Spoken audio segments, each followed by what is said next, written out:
We can only love, but we are not belong to each other. Our story will remain as dream forever. We can only love, but we are not belong to each other. Our story will remain as dream forever.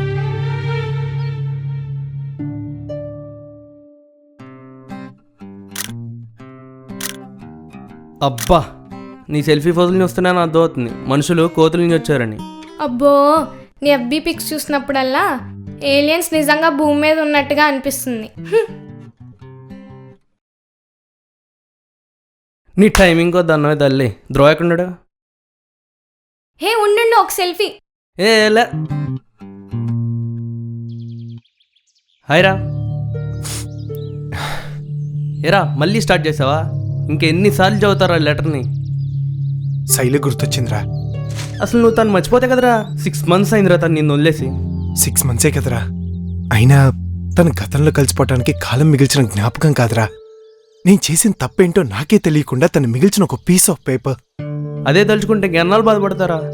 తను ఈ letter రూపంలో నా కంటికి, ప్రేమ రూపంలో నా మనసుకి ఇంకా కనబడుతూనే ఉందిరా. అయినా నాకు తెలియకుండా తనకు మాత్రమే తెలిసేంతగా నేను చేసిన తప్పేంటో నాకు తెలిసేంత వరకు, నా ప్రశ్నలకి సమాధానం దొరికేంత వరకు ఈ లెటర్ని చదువుతూనే ఉంటా. ఈ లెటర్ని మళ్ళీ మళ్ళీ చదువుతుంటే నీకేమొస్తుందిరా? ఈ లెటర్ని పదే పదే చదవాలనుండే ఆరాటం, చదివేటప్పుడు ఉండే ఆ తీపి బాధ, చదివాక మిగిలిన నరకం చాలా ఇష్టం రా. అలవాటైపోయింది. I can't escape from this. వీడికి పిచ్చి బాగా ముదిరిపోయింది. అందరం మైల్ అనే శైలి కూడా తన కంఫర్ట్ లెవెల్ చూసుకుని తను వెళ్ళిపోయింది. అది మాత్రం నీకు అర్థం కావట్లేదు.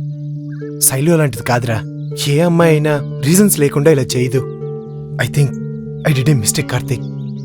తను గనక ఒక్కసారి కనిపిస్తే నేను ఏ తప్పు చేశానో అడగాలనుందిరా. వాట్ ఎవర్, ఇప్పటికైనా తన గురించి ఆలోచించడం మానేసి నీ గురించి నువ్వు ఆలోచించు. తను నేను వేరువేరని ఎప్పుడూ అనుకోలేదురా. తనే నేను అనుకున్నాను కాబట్టి అన్నయ్య! ఈరోజు. శైలు కాలింగ్. శైలు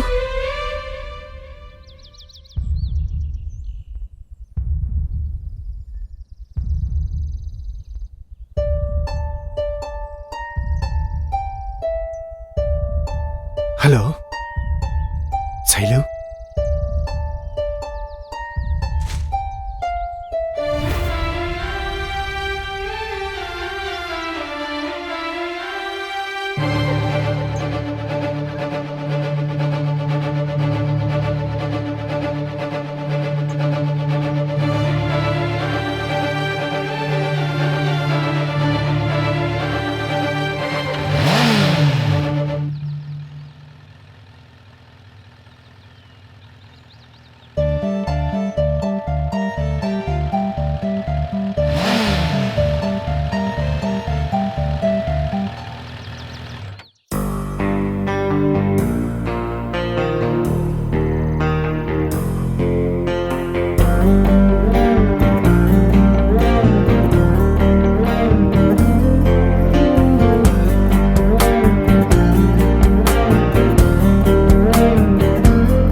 నిజమేనా నిజమేనా మన కథ ముగిసెనా? చీకటిలో ఒంటరిగా నామది మిగిలెనా? నా గతము నేనే వదులుకున్నా, అది నన్ను వదలదే. నీ గురుతులన్నీ చెరపమన్నా హృదయము చెరపదే. ఏ నిన్న తప్పో నేటికెదురై నన్ను నిలదీసనే. నీ మరువలే నీ జ్ఞాపకాలే నన్ను వెలివేసనే. తొలి ప్రేమ నీ గుండెలో గాయమా? తొలి ప్రేమ నా వల్లే అనకుమా? తొలి ప్రేమ నీ గుండెలో గాయమా? తొలి ప్రేమ నా వల్లే అనకుమా?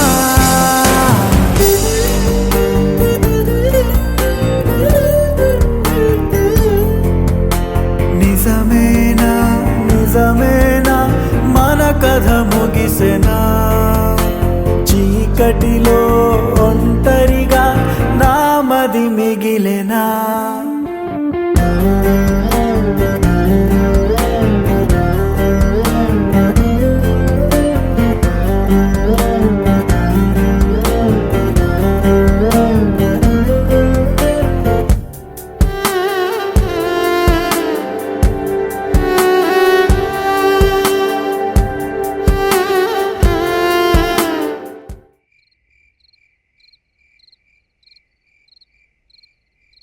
హాయ్ ధ్రువ.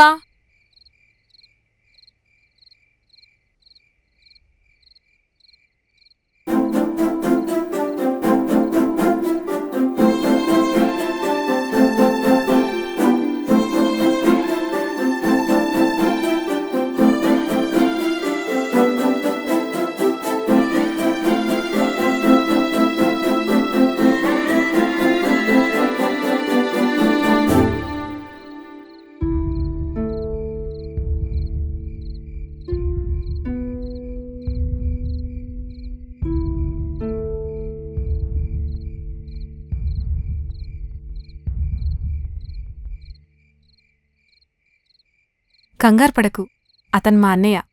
2 డేస్లో తన మ్యారేజ్. రండి కూర్చోండి. హాయ్ ధ్రువ, హాయ్. నీ గురించి నీ ప్రేమ గురించి శైలు చెప్పింది. ఎక్స్క్యూజ్ మీ, నేను శైలు దగ్గర క్లారిటీ తీసుకోవాల్సిన విషయాలు కొన్ని ఉన్నాయి. ఇఫ్ యూ డోంట్ మైండ్ తనతో కొంచెం మాట్లాడచ్చా? ఓకే.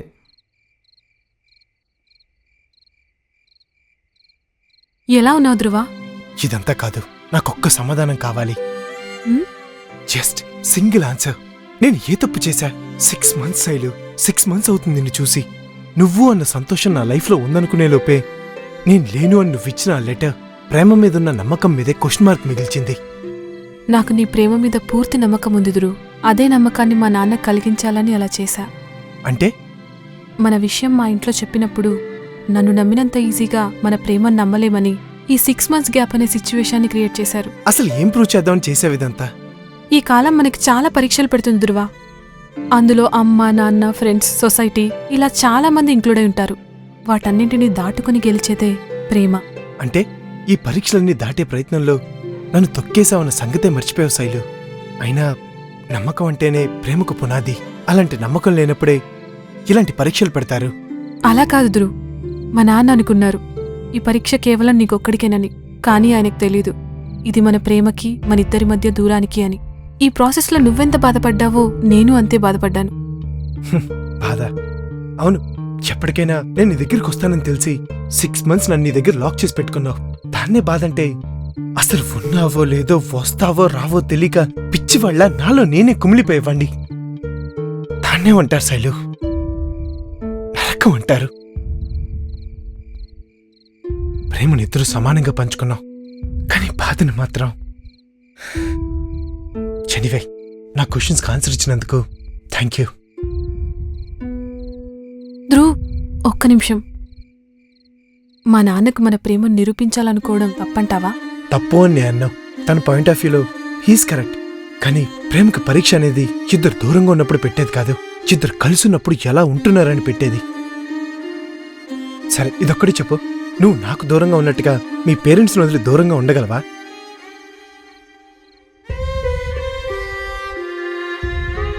పెళ్లి తర్వాత ఏ అమ్మాయినా పేరెంట్స్ వదిలి రావాల్సిందే ధ్రువ్. అమ్మాయిలన్నాక చాలా రిస్ట్రిక్షన్స్ ఉంటాయి. అవి పెళ్లికి ముందు ఇంకా ఉంటాయి.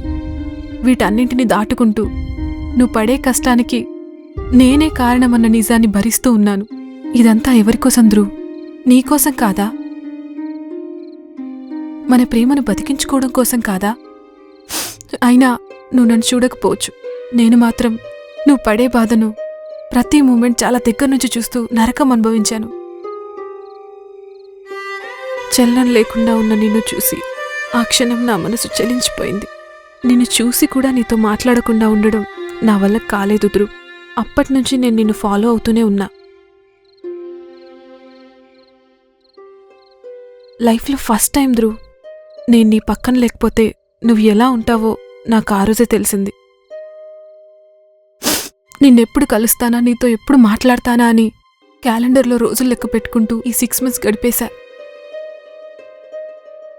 ఈ 6 months నుండి నువ్వు నాకోసం పడిన తపన, నేను నీకోసం పడిన నిరీక్షణ ఇంకొక్క నిమిషం కూడా మనిద్దరికీ వద్దు ధ్రువ్.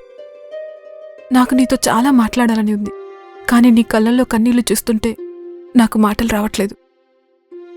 కానీ ఒక్కటి చెప్పగలను, ఐ లవ్ యూ ధ్రువ్. ఇంతకన్నా నా ప్రేమను ఎలా ఎక్స్ప్రెస్ చేయాలో నాకు తెలియట్లేదు.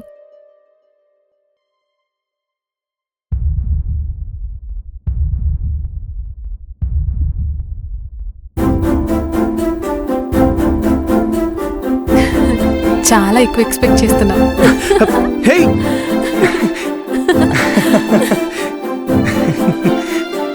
ఏం బావగారు ఎల్లుండి నా మ్యారేజ్కి వస్తుందటగా